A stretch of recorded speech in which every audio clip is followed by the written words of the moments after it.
Welcome, and thanks for joining us for Two Steps Forward. This is our daily Bible study. I'm James. This is Aid. We are up to episode 302 and Nehemiah chapter 4. We've been saying that Nehemiah is probably the principal book of the Bible to study when you're trying to figure out things like Christian leadership, and for that matter, navigating leadership even within like a secular realm. So whether you're a parent in a home, or a leader in a church, or a boss with people under you at work, or involved in politics. All of it is really helpful for leadership, quality leadership principles that we find in the person of Nehemiah. So it's about 100 years after the initial wave of the Israelites was released. So the Persians came in, defeated the Babylonians, when the Israelites were in Babylonian captivity. Mm-hmm. They went into Babylonian captivity 586 BC, were there for 70 years. Mm-hmm. They were released, and then about 100 years later, they start to go back. Nehemiah has heard that the walls still aren't built, so they're not in good shape in Jerusalem. He mourns the loss there, and he goes home, asks for some resources from the Persian king Artaxerxes, and he's helping them, leading them in rebuilding the walls. It's not just a civil renaissance, it's like a spiritual renaissance too. Mm-hmm. Any thoughts before we get started today? I'm curious if you're growing out your beard. I'm not trying to. I haven't taken a good look at you. It's generally laziness more than it is a few days. Consciousness. So yeah, probably could use one before this evening, but a shave before this evening. But all right, Nehemiah 4. Go ahead and read. If you need to pause, read through on your own. Here's my personal summary. Success almost always breeds some level of opposition. And in the next 3 chapters here in Nehemiah's book, Nehemiah and the workers of Jerusalem are going to face plenty of opposition. It starts with the familiar characters that we've run into several times, Sanballat and Tobiah. We met them in chapter 2. Those two were angry at the formerly defeated Jews, and because they were experiencing new life and making progress. And they cast insults about the Israelites' work and said things like, this is verse 3, if even a fox climbed up on that wall, it would break down the wall of stones. So they're trying to make fun of their work and saying it's shoddy work. Okay. Nehemiah immediately turned to God in prayer. His prayer was not particularly gentle towards them either. He was asking God to deliver vengeance upon those who oppose his will and his people. And after some prayer, the Jews fought even harder to get the wall to the point of half its height, we find in verse 6. The enemies began to threaten violence. It's Samaria to the north, Ammon to the east, the Arabs to the south, and lastly, a newly mentioned group, the people of Ashdod, which were part of Ashdod was one of the major cities of the Philistines. Mm-hmm. They were to the west. Jerusalem was being squeezed really on all 4 sides. The Jews were quickly becoming discouraged, and after stationing additional guards, the Jews received a timely encouragement from Nehemiah. He says, remember the Lord who is great and awesome, and fight for your brothers, your sons and your daughters, your wives and your homes. And the Jews then armed themselves with spears and swords and bows, in addition to the work tools that were already in their hands. Nehemiah divided them into 2 rotating groups, one to stand guard while the others kept working on the wall, and they accelerated the building pace, working each day from dawn until dusk. All right, that's Nehemiah 4. First devotional thought. The difficulty of completing a project. So very often, when you start a major project, it can actually be harder to complete the second half of it than the first half. That's for a couple different reasons. And I've seen this even on things like campaigns, as simple as building projects, campaign projects. The end of a fundraiser is harder usually than the beginning, because at the initial outset, people are optimistic. Once you get to the middle, sometimes the end isn't even in sight. So you get discouraged because you can't even see the end of it, but you've lost the initial excitement about it. And what you need at that point is good leaders. Good leaders can help motivate you to stay focused even when the energy levels start to lull. And so what Nehemiah is doing here is he's, 1, leading in prayer. So as Nehemiah is a man of prayer that leads his people in prayer. And number 2, he reminds the people what they're fighting for. They're fighting for God. They're fighting for their city. They're fighting for their families and the future generations. Your sons and your daughters, your wives and your homes is what he said. my question for you is, have you ever had any major resolutions that you just weren't able to fulfill? You didn't finish for one reason or another. And what was it, do you think, that derailed you along the way? Well, I keep saying I'm going to wash the windows of the house. I've yet to do that, but I think that's just because I'm lazy. I don't know if that constitutes major resolution, but it is hard to stand. A lot of people do this, obviously, at the beginning of the new year. I've done a Whole 30, which is like a 30-day eating experiment where you don't eat dairy, bread. It's basically like an anti-inflammatory diet, and then you work those things back in to see like what bothers you. And I've probably done or attempted a Whole 30 maybe like 8 times. I was going to say more than half a dozen, I think. And I've done it successfully like 3 or 4 times. No time was ever as easy as the first time, which seems counterintuitive because now I know some of the recipes and I've been through the cookbook a bunch of times and I know what I can buy and what I can't buy. So it's easier in that respect, but it's more difficult in the sense that like I know what's going to happen at the end. Those results are never as good as the first time. I never do the reintroduction anymore where you like reintroduce things, which is kind of the whole point of it. Right. So it's kind of interesting because, the first time was the easiest as far as willpower to stick to, I guess. If you're familiar with the diet, you do hear that a lot of people end up tapping out around like day 14, 15, 16, right? Midway through, because you've pushed hard for 2 weeks. You haven't seen extraordinary results. The only thing that you've experienced is a level of like oftentimes discouragement because you feel like, like I'm depriving myself of all these things. I can't eat when we go out, like that kind of stuff. And you haven't seen like some of the benefits yet of, again, theoretically, what you want to do is reintroduce things to find your sensitivities and see what is maybe causing you to feel bad. All you're doing in this moment is kind of feeling bad, And so what would you say, is that what discourages you when you haven't completed it? Like, I haven't seen the results that I want to see, or I haven't felt the results that I want to feel? Yeah, I think so, because they say like days, I think it's like 16, 17, 18, like 16 through 20, you're supposed to feel so amazing. It's called tiger blood. That's like what the program calls this period of time. Like you're supposed to feel just so amazing. And I never reached that level of euphoria with any time. It's a mythical thing, yeah. But I think you think like, in fact, sometimes you're like more bloated than when you started because your body's working all the toxins out.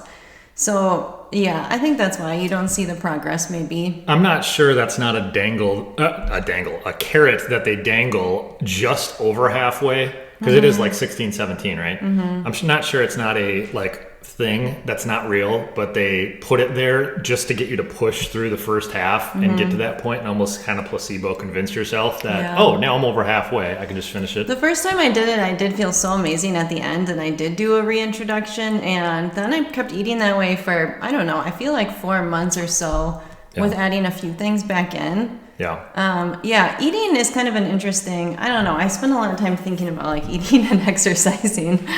But it's kind of interesting. You can make like little changes to your diet or changes like, okay, I'm not going to eat sugar and it feels so good and you're so happy you did it. And then 2 months down the road, you're just stuffing your face with ice cream. Well, so again, you get discouraged, and I think it's obviously they're building a wall, but it's kind of a metaphor because what a wall is designed to do, it doesn't do for you when you're only halfway done. And so you've already put in a lot of time, energy, resource, but you're experiencing none of the end results of it yet. But at least with them, they could see the progress. There is that. And I think, if you're doing a 90-day diet or something, like that, like there's some that you feel along the way, but it's easy to get discouraged, and so again, what you got to do for a Christian, especially for motivating other people, prayer is part of it, and then reminding people why they're doing what they're doing. Devotional thought number 2, leading in word, attitude, and deed. So effective leadership generally means both exhortation, like using your words, motivating people, but also then modeling for people what it's supposed to look like. If Nehemiah wasn't the most dedicated person there, I'm not sure he would have been, like, if he wasn't working harder than everybody else, I'm not sure that he would have been able to get people to follow him along the way. They needed to see somebody who, from a spiritual maturity standpoint, was a couple steps ahead of where they were, who was more likely to trust God's promises, more likely to put in the work, more likely to be optimistic. And Nehemiah is very clearly a respected leader amongst them, even though he's kind of new to these people. He didn't live there. We don't see really any, surprisingly, almost any we see some disbelief and discouragement amongst the people, but hardly any disrespect of his own people towards him. Like, they all seem to recognize him as a good leader. But he is very clearly spiritually a couple steps ahead of them. Why do you think that, my question here is about needing somebody in your life, a fellow believer who is a couple steps ahead of you in either a formal or informal sort of mentoring role, because humans don't learn simply by seeing or memorizing methodology. We typically have to see someone do something before we even think it's a possibility. So why do you think in the past 10, 20 years, mentoring programs amongst Christians have really kind of exploded in some ways to become significantly more popular? I have way more young adults who are asking for mentors than I did, or than I did at the beginning of my ministry. Why do you think that is? I think that people in general are... You've even asked about having a mentor. I'm over it. Okay. No one wanted to mentor me. I asked a group of 4 spiritually mature women. I just threw it out there I'm always kind of looking for a mentor. And it was just no one was up for the dead challenge. silence. Yeah. Taming a wild steed is you gotta be motivated. Yeah. It's interesting. So yeah, there was a period where I thought that would be great. And I don't know. I guess I've just reached a point where I think I don't know that would be beneficial for me. Well, and since there was no obvious resolution to it, maybe had there been, you would continue to see it as a good. And for that matter, we all need to have spiritual leaders, and there should be in the home spiritual leaders too. So there is a level of accountability, somebody leading the way in grace, in patience, in prayer, and so forth. But I think deep down we all realize we're not going to grow unless there's somebody sort of coaching us along, and correcting our form and holding us accountable and encouraging us along the way and those types of things. So we all need some level of coach in our lives, and it needs to probably be some kind of personal relationship. So I don't know that listening to someone's sermon can fully satisfy that level of mentoring, right? So you need to have somebody in your life. Yeah, but I think you find that in growth groups too. Yeah. So what you're saying is small groups sort of organically provide some of those. Yeah. Yes. Yes, I agree with that. And people that you can go to with concerns or whatever. Right. Yeah, there's definitely a level of that naturally takes place in a peer group of friends within small group ministry. I mean, you could make the case, okay, what about the leaders of small groups?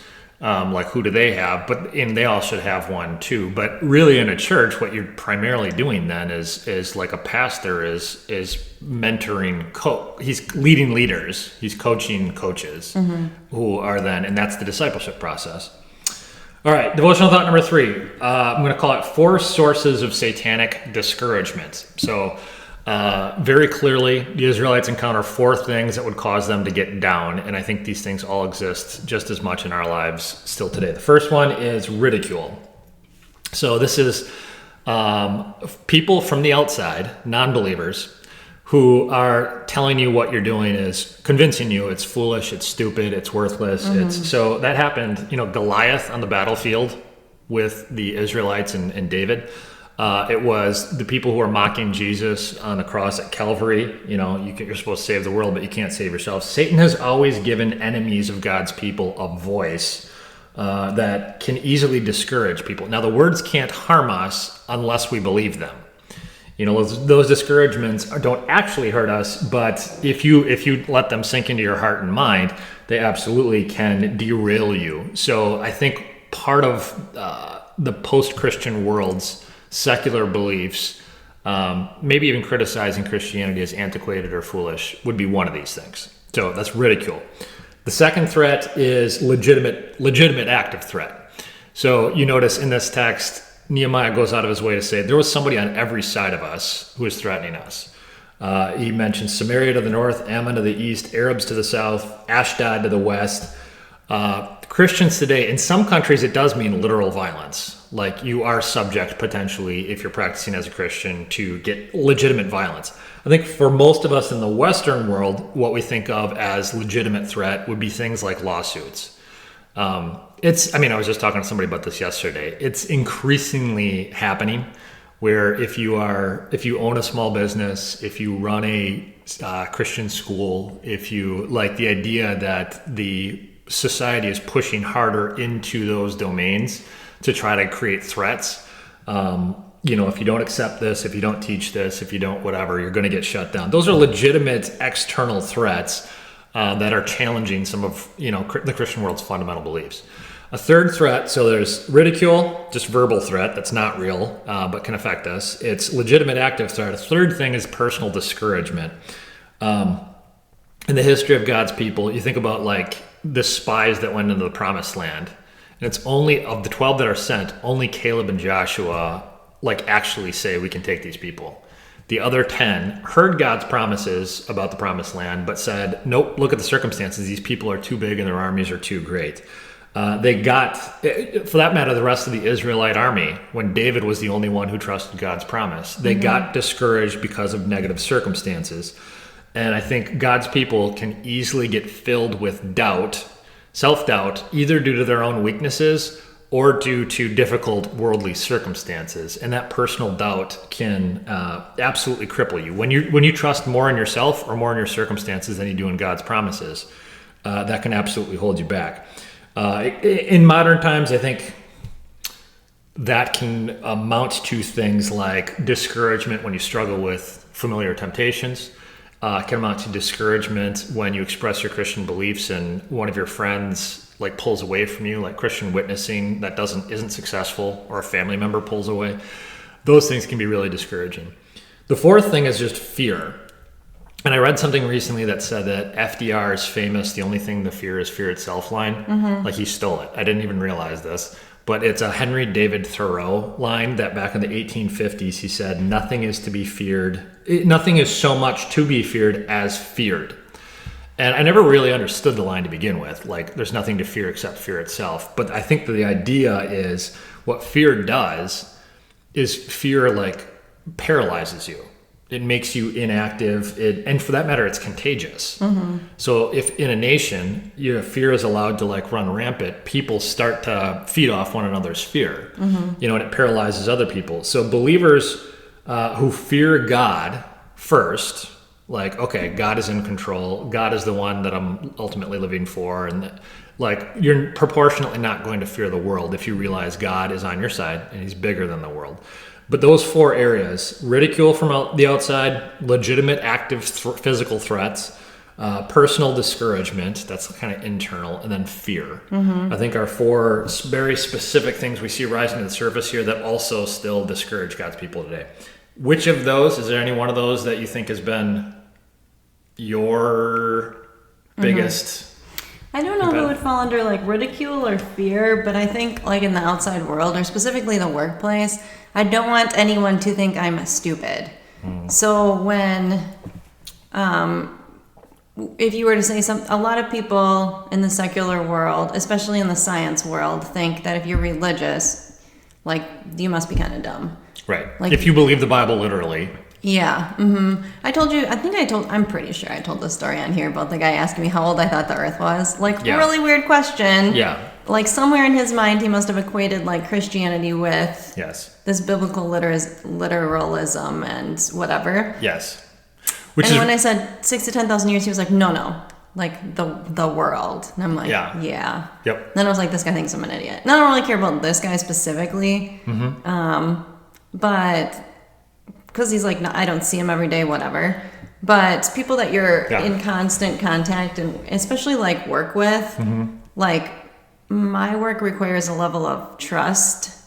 So like even if someone gives me a break, I have to trust that person to like continue on this anesthetic, like watch this patient while I'm on a break, So if I think that person's not capable in any way, I don't want anyone to think that of me. So if we establish in our minds a threshold for like idiocy, so the moment somebody believes this or feels this or does this, they're completely incompetent and a yahoo. And if you've already established in your mind that, yeah, I actually believe that the earth is only this old, and somebody, especially with scientific training and background, says, okay, that is, you have like a magical way of thinking. You don't understand the way the world operates. And what you're saying is, okay, like I need you to trust me that I'm going to do good science. I'm not only going to, like pray for this person who's on the table, but I'm going to do good science for this person. But people can sometimes, and we all do this, you write somebody off the moment they don't click one of your, check boxes of a responsible, intelligent adult. And so like, yeah, the perception of the world, are you going to be okay with people thinking that you're dumb? Because people are going to. People thought Jesus was dumb. I'd rather they didn't think I'm dumb. Yeah, I think, I think that's a necessary step of faith. Like the mocking that Jesus experienced on the cross was essentially saying you're dumb. You talked about saving the world. You can't even save yourself. Like what an idiot. Yeah. And so if you are on the orthodox side of Christ, the world is going to some extent to mock you.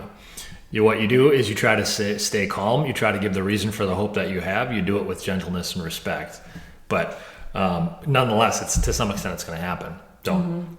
All right. Anything else on Nehemiah 4? No, I can tell you an interesting Whole30 story, though. Okay. Bonus coverage on Whole30. The founder who started Whole30, in the book she wrote describing Whole30, she said, I don't want anyone to try to tell me that this is hard.